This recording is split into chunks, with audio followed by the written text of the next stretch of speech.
Human trafficking is the transport of these girls, and it's the coercion, and it's the manipulation, and it's trapping them. It's keeping them hidden is what human trafficking is. They pluck them from provinces. They've been taken from Calgary, Edmonton, villages and towns in between, and transported to the downtown east side, transported to Toronto.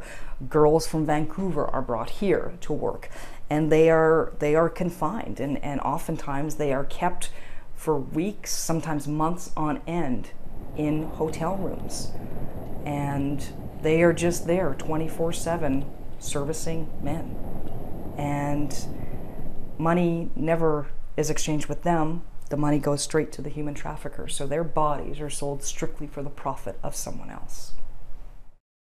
I've been working on this for a year, and a lot of people had heard about international human trafficking, and we knew that existed. But then I started doing some research and found out that it's happening right within our own borders, in our own country. So I just thought, you know, I didn't know a lot about it. And so I wanted to dig a little deeper and start kind of unraveling, does this happen in Calgary, and why don't people know about it? So that just kind of fueled the passion to get this topic some deserved exposure. I've never been so affected by the resiliency of people. These women who have endured, it's almost like they've gone to war and come back, and they always like to call themselves survivors. These aren't victims. They are survivors in every sense of the word, because they've been through the kind of unspeakable horrors that average people who live in their comfortable homes in suburbia just cannot even fathom.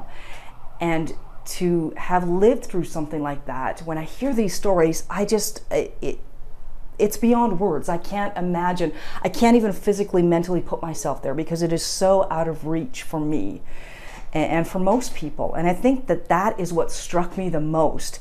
And just to be able to see them come out on the other side and to see what they've accomplished. And they're not ashamed, and they don't want to be judged, but they are brave, beyond brave. And just their courage to come out and share their stories publicly is admirable.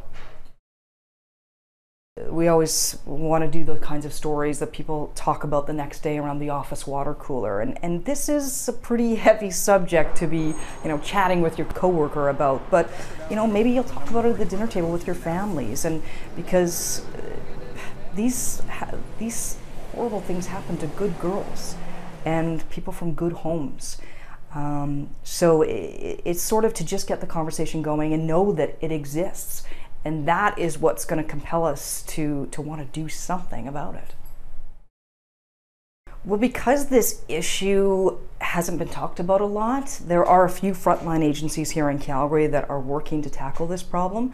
But I realized that a lot of them just aren't ready to really go full on with it and really dig deeper. So that's when my story and this assignment had to take me elsewhere, to the downtown Vancouver east side, because they have countless agencies working specifically to rescue these girls out of the clutches from these human traffickers, and they have outreach teams walking the streets, trying to find who these girls are. I mean, some as young as 11. I mean, in unimaginable ages.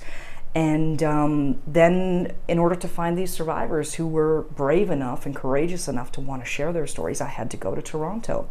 And because they're just a little more dialed into the issue. I mean, here we're just sort of reaching it. I mean, the Calgary Police Service has only laid, in their history, 2 human trafficking charges since they've made these changes to the criminal code. So it's just sort of on the edge, it's sort of on the cusp, and the Calgary Police is looking for momentum for this. And speaking of the Calgary Police Service, they gave us some unprecedented access that I have never had as a journalist here in Calgary to go along on a sting.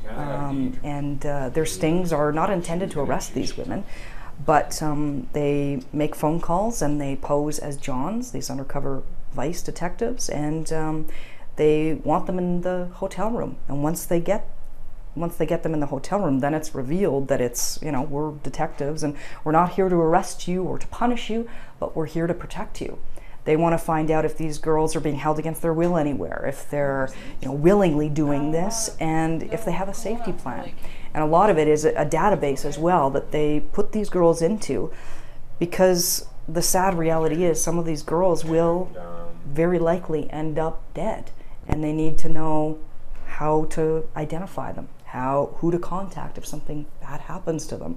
I mean, that's sort of the reality, and sometimes that's what they need to be reminded of, is just how incredibly dangerous the work that they're doing is. So there was a lot of people who contributed to this and who lent their voices to this story, and that's what made it what it ended up being.